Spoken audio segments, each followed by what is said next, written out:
आज हामी एउटा विशेष दिनमा छौँ। यो 16औं नगरसभा हाम्रो नगरपालिकाको लागि रूपान्तरणको द्योतक बन्ने छ भन्ने विश्वास मलाई छ।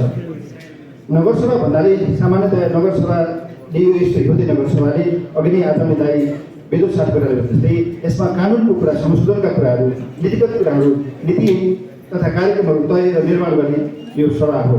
हामी सामान्यतया हाम्रो आम विधाय चाहिँ नगरसभा भन्न साथै फेरि बजेटको एलोकेसन हुन्छ, यो नगरसभाबाट कति पैसा छुटिन्छ, कुन कुन योजनाहरू पर्छ भन्ने आम जनताको चासो र बुझाइ छ। त्यो चासो र बुझाइभन्दा फरक यो सभाबाट हामी कतिपय कुराहरू त्यो योजनादेखि लिएर कतिपय नीतिगत कुराहरू वा कानुनका कुराहरू संशोधन गर्नुपर्ने छ भने यसलाई सभामा संशोधन गर्ने सभा भनेर चिन्नुपर्दछ र त्यही अनुसारको चाहिँ सूचना पनि आम जनतामा पुर्याउनु हाम्रो दायित्व हो। अब यो नगरसभामा आइपुग्दै गर्दाखेरि तारकेश्वर नगरपालिकाले हामी निर्वाचित भएर आएदेखि नै विभिन्न किसिमका कुराहरू गर्दै आएको छ। हाम्रो नगरपालिकालाई समृद्ध बनाउने कुरामा, हाम्रो नगरपालिकालाई सुन्दर बनाउने कुरामा, हाम्रो नगरपालिकालाई धार्मिक पर्यटन प्रवर्धनको एउटा हब बनाउने कुरामा, हाम्रो नगरपालिकामा शिक्षाको गुणस्तरलाई सुधार गर्ने कुरामा, स्वास्थ्यलाई प्रमोट गर्ने कुरामा हामीले धेरै कामहरू गरिरहेको कुरा यहाँहरूमाझ राख्न चाहन्छौँ। हामी 753 पालिकामध्ये युनिक पालिका बन्न चाहन्छौँ। हामीमा हाम्रो पालिकामा मात्रै ज्येष्ठ नागरिक विद्यालय बन्दैछ, जसको टिपिआर पनि भइसक्यो, टेन्डर पनि भइसक्यो। त्यो ज्येष्ठ नागरिक विद्यालयमा आदरणीय वृद्धहरू, आदरणीय बुवा आमाहरू, ज्येष्ठ नागरिकहरू उहाँहरूको मनको बह त्यहाँ पोख्नुहुनेछ।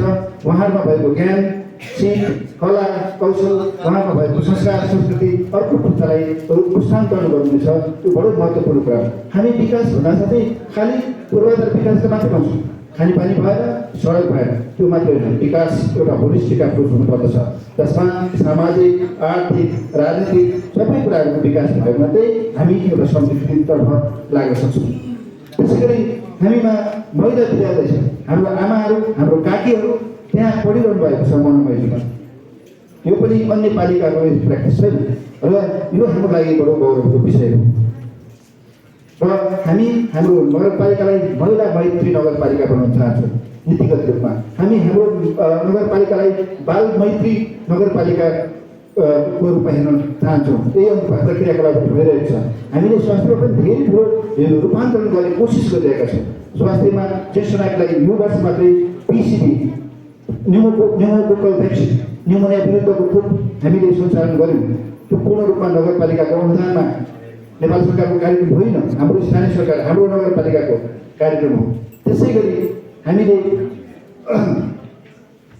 सबै विद्यालयहरूमा, हाम्रो सामुदायिक विद्यालयहरू सबै विद्यालयमा यो देशका धेरै ठुला समृद्ध निजी विद्यालयहरूमा नभएको कुरा हामी सबै विद्यालयहरूमा अहिले स्मार्ट बोर्डबाट हामी पढाउन प्रयत्न गरेका छौँ। स्मार्ट बोर्ड उपलब्ध गराएका छौँ। कक्षा 8, 9, 10मा स्मार्ट बोर्ड मार्फत पढाइ हुनुपर्दछ। हामी डिजिटाइज हुनुपर्दछ। हामी 21औं शताब्दीको शिक्षालाई त्यो राष्ट्रिय माध्यम अन्तर्राष्ट्रिय बजारमा बिक्री खालको शिक्षा दिनुपर्छ भन्ने त्यो अभिलाषाका साथ यो काम गरिरहेका छौँ। नगरपालिकाले आफैले अपनत्व लिएर यो पनि युनिट पनि हामी सबैले बुझ्नु, नगरपालिकाले आफैले अपनत्व लिएर एउटा सामुदायिक विद्यालयको स्थापना गरेको छ। तारकेश्वर मनोमोजियो सामुदायिक विद्यालय यो वडा नम्बर 8मा छ र यो वडा नम्बर 8को सामुदायिक विद्यालय पूर्ण रूपमा नगरपालिकाको स्वामित्वमा त्यहाँको दरबन्दीदेखि सबै कुरा नगरपालिकाले सञ्चालन गरेको छ। यो एकदमै ठुलो कुरा हो। सरकारले आफैले पनि सार्वजनिक विद्यालय खुल्न नसक्ने अवस्थामा हामी स्थानीय सरकारले सञ्चालन गरेका छौँ नि, गरेको कामलाई चाहिँ भन्नुपर्छ। त्यसकारण स्वास्थ्यमा पनि हामीले अहिले मैले भने हामीले चाहिँ डायलाइसिस सेवा सञ्चालन गर्दाखेरि नगर अस्पतालको डिपिआर पनि सकेको छ। नगर अस्पताल अब छिट्टै त्यसको बन्ने प्रक्रियामा जान्छ र यी लगायत धेरै क्रियाकलापहरू हामीले गरिरहेका छौँ। मलाई के विश्वास छ भने अब 2 वर्ष अघि त हाम्रो समय छ। यो ऊर्जावान समयमा हामीले धेरै कुराहरू गर्न सक्छौँ, धेरै नीतिगत कुराहरू सुधार गर्न सक्छौँ र हाम्रो नगरपालिकालाई अहिले हामी धार्मिक रूपमा पनि हामी यसलाई पर्यटनको विकास गर्ने हामीले भुवनेश्वरी मन्दिरदेखि तारकेश्वरसम्म, तारकेश्वरदेखि झन्डा पार्क हुँदै शान्तिधाम हुँदैदेखि फेरि यता चाहिँ बालकुमारी साङ्ला हुँदै फेरि हामी मनोमय हुँदै एउटा चाहिँ रिलिजियस ट्रायल डेभलपमेन्टको लागि हामीले त्यो किसिमको कन्सेप्ट आदरणीय नगर प्रमुखज्यूको विशेष इनिसिएसनमा यो कामहरू भइरहेको छ। यसप्रति यस मानेमा म नगर प्रमुखज्यूप्रति हार्दिक आभार प्रकट गर्न चाहन्छु। एउटा हामीमा ठोस दृष्टिकोण छ, एउटा भिजन छ, त्यही अनुसारले हामी आगामी कार्यदिशाहरू तय गर्नेछौँ।